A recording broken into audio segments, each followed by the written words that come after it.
સુરતની વીર નર્મદ દક્ષિણ ગુજરાત યુનિવર્સિટી ખાતે ગત તારીખ 3 અને 4 જાન્યુઆરી 2026ના રોજ 2 દિવસીય ભારત વિકાસ પરિષદના પશ્ચિમ ક્ષેત્ર દ્વારા અમૃતમ કાર્યકર્તા સંમેલનનું આયોજન કરવામાં આવ્યું હતું।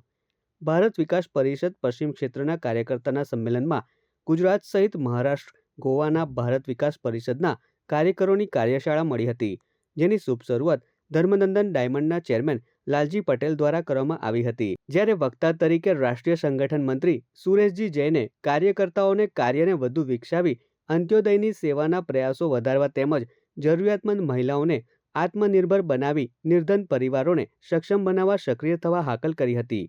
આ ઉપરાંત બીવીપી પશ્ચિમ ક્ષેત્રના અધ્યક્ષ LR જાજુએ બીવીપીના પશ્ચિમ ભારતના કાર્ય વિશે જાણકારી આપી આવકાર પ્રવચન કર્યું હતું। વધુમાં બીવીપી ગુજરાત દક્ષિણ પ્રાંતના અધ્યક્ષ ધર્મેશ શાહે સંમેલનમાં ઉપસ્થિત ત્રણેય રાજ્યોના પ્રતિનિધિઓને આવકારી સ્વાગત ઉદ્બોધન કર્યું હતું। લુથરા ગ્રુપના ચેરમેન ગિરીશ લુથરા, VNSGUના કુલપતિ ડોક્ટર KN ચાવડા, બીવીપી પશ્ચિમ ક્ષેત્રના મહામંત્રી વિનોદ લાઠિયા દ્વારા કાર્યકર્તા સંમેલનમાં 10 પ્રાંતના અધ્યક્ષ મંત્રી દ્વારા પ્રાંત અંતર્ગત થયેલ કાર્યોનું વૃત્ત સેવા પ્રકલ્પ અને કાર્ય ગતિવિધિ અંગે માહિતી રજૂ કરી હતી। આ સંમેલનમાં પૂર્વ ચેરમેન AICTE ડોક્ટર SS મંથાએ કાર્યકર્તાઓને સેવા ગતિવિધિ અંગે માહિતી અને નવો દ્રષ્ટિકોણ આપતા નિત-નવા તેમજ સમાજ ઉપયોગી કાર્યક્રમો કરવા માર્ગદર્શિત કર્યા હતા।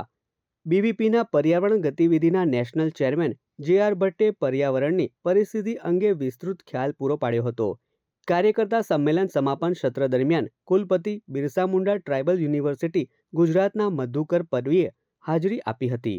આ પ્રસંગે કાર્યકર્તા સંમેલનની યાદગીરી સ્વરૂપે અમૃતમ નામે પ્રકાશિત થનાર સોવેનિયરનું વિમોચન પણ કરવામાં આવ્યું હતું। પશ્ચિમ ક્ષેત્રીય કાર્યકર્તા સંમેલનમાં રાષ્ટ્રીય, ક્ષેત્રીય, પ્રાંતીય અને શાખાના 612 પ્રતિનિધિઓએ ઉપસ્થિત રહી સંમેલનને સફળ બનાવ્યું હતું। સંમેલનની વ્યવસ્થામાં સંયોજક તરીકે કૌસ્તુભ પરીખ, સહસંયોજક વિપુલ જરીવાલા, પ્રાંત કોષાધ્યક્ષ પ્રદ્યુમન જરીવાલા સહિત ગુજરાત દક્ષિણ પ્રાંતની ટીમે ભારે જહેમત ઉઠાવી હતી।